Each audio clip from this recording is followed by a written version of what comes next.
Welcome back to the Coach's Preview Show. My name is Josh Dacey, and today I'm joined by Chipola Indians head women's basketball coach, Greg Franklin. Coach, your team secured a piece of history on Saturday night by knocking off Northwest Florida and becoming the first team to win back-to-back Panhandle championships. Congratulations. Thank you, Josh. Appreciate you having me on. Coach, what can you say about your team? These past 2 years, I've been lucky enough and been blessed to have some unbelievable players, but also kids with unbelievable character.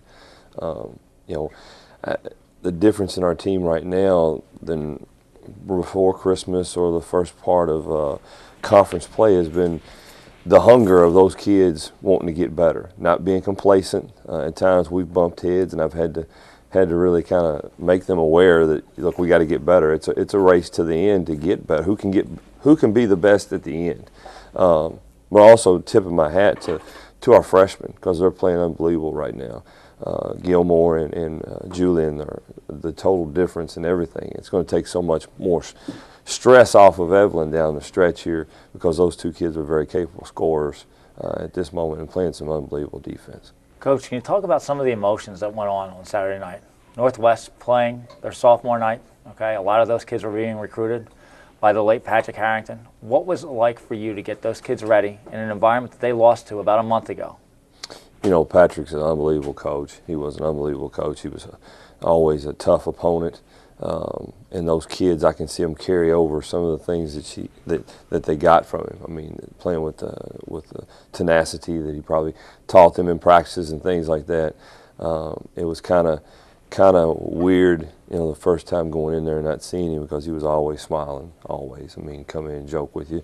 Even if we had professional differences or whatever, he always had a joke and always kidding around. The first time I walked in there this year.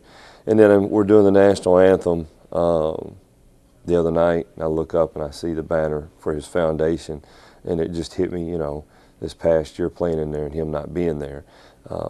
It was a real surreal feeling at that moment. But Tam has done an unbelievable job with those kids, and their style of play has changed a little bit, but I still see a lot of Patrick's touch in there, and they've been very successful with his touch and with her touch, the good mixture of that stuff. And my hat goes off to her, how she's really handled this team and handled their emotions and things of that nature, because I know Patrick had a great relationship with his kids, and going over there to the ceremony, I could tell that he was going to be really lost by that Northwest Florida community. Coach, it was a three-point game at halftime. What did you say to your girls to get them fired up in the second half? We need to be ready the second half to go. The first 5 minutes is going to be, everybody says that. Everybody says first 5 minutes, we got to get the first 5 minutes. We talked about that 20 minutes. I mean, 20 minutes and we're the number one seed, and I think we talked about this in previous shows. I don't like to share. I didn't like to share my toys with my brother when I was young. I don't like to share a championship. So we wanted to win it outright, and hopefully that's what was in our kids' minds. And it looked like at the first and second half they were shooting the ball well, but we were getting really good shots. We were taking the ball to the basket and being very physical in there, finishing shots. Defensively, I thought we did a great job with Westbrook, because at home she is a load. We emphasized Wallen, and there was two freshmen that guarded those two players. Rosemary Julian guarded Wallen, and then Tiana Gilmore guarded Westbrook and did a fantastic job on both of them. Westbrook had 15. Wallen had single digits again this time against the last time she had 4. So, again, I can't say enough about those two players and the effort on both sides of the ball that night.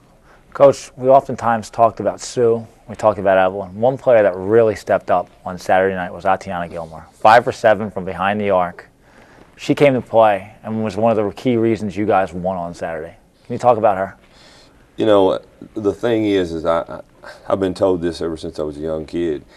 Your offense will come. You get into an offensive groove by defending and rebounding. It makes everything else so much easier. I think you give yourself a little bit more merit as a player offensively when you've done some other things on the other side of the ball. Tiana got herself into the game on the defensive side of the ball. I mean, I could look out there in the last 10 minutes. She was winded, but I looked at Westbrook, and Westbrook had to work so hard to even get the basketball. Once she got it, we were running doubles at her. but she didn't touch it very much, and that's a credit to Tiana. I mean, I know we could talk about our offensive game the other night because she hit some shots, some threes, but she also was taking the ball to the hoop, was getting other people, easier shots by getting in there and being physical with that strong body she has. But the defensive side of it, that won us the game. I mean, her and Rose's effort defensively was tremendous.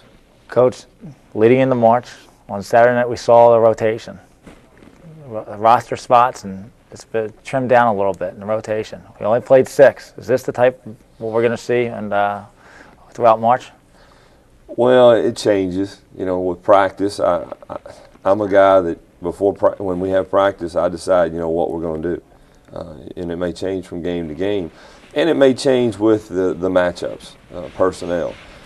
I didn't play T the other night, Tiana Gilmore, and, I probably should have. She needed some experience in those type of games. But I felt like in the second half I had a 5 there that, I had five timeouts left, and I had a 5 there that I felt really comfortable with. They were giving Northwest really, really big-time fits on both sides of the ball, and I thought, you know what, let's just go with it. You figure out as a coach, you have a feel for your kids, and you figure out whose night it is.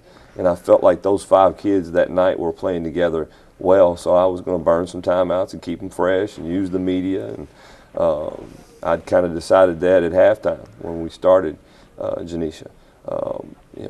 In the second half, I told my assistants, I said, they're going to have to make a run right here with this 5. That's because I'm not going to sub a whole lot. Coach, can you talk about this year's team and how it stacks up to last year's championship team? Some of the comparisons. Every team's different. There's some staples that were our last year that are here this year. Of course, Evelyn and Sue. The other kids didn't play a whole lot. I mean, honestly, Jay did some. She played some last year and was tremendous in terms of not turning the ball over. But obviously, we were a lot deeper last year, but we didn't press as much last year. This team right here is built on speed and precision, so that lets us have a whole lot of flexibility defensively and change paces a whole lot. The other night we went to straight man-to-man, no run and jump, and what we call our hot defense, and just wanted to keep them in front of us because if you're looking at Northwest wants to score in transition. They want to get those easy buckets, and they're really good at it. I mean, they get their wings out, they run, they make good decisions, and that makes them really tough to guard early. So we wanted to keep them in front of us to make them have to earn stuff in the half court. Our kids did a tremendous job changing gears in the first half, and I thought it kind of gave them fits. And, next game will be something else. You have to throw a curveball at them every once in a while. Coach, when will you know and when you'll be playing, and who do you anticipate to be playing in the state tournament? It's between 2 teams right now, St. Petersburg and Miami-Dade. It depends on who wins tomorrow night and who loses. They both play tomorrow night, so it looks like Miami-Dade right now because St. Petersburg kind of controls their own destiny. Even if Miami-Dade wins, St. Petersburg wins, they'll be the 2nd seed.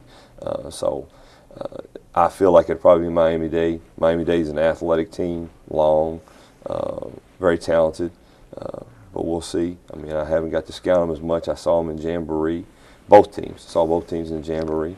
And no matter who you play now, it's going to be a tough game. I mean, they're in the tournament for a reason because they've done well in their conference. So you can't overlook anybody in tourney time. Coach, thank you for joining us. We will be following, and good luck. Thank you. For the Coach's Preview Show, my name's Josh Dacey.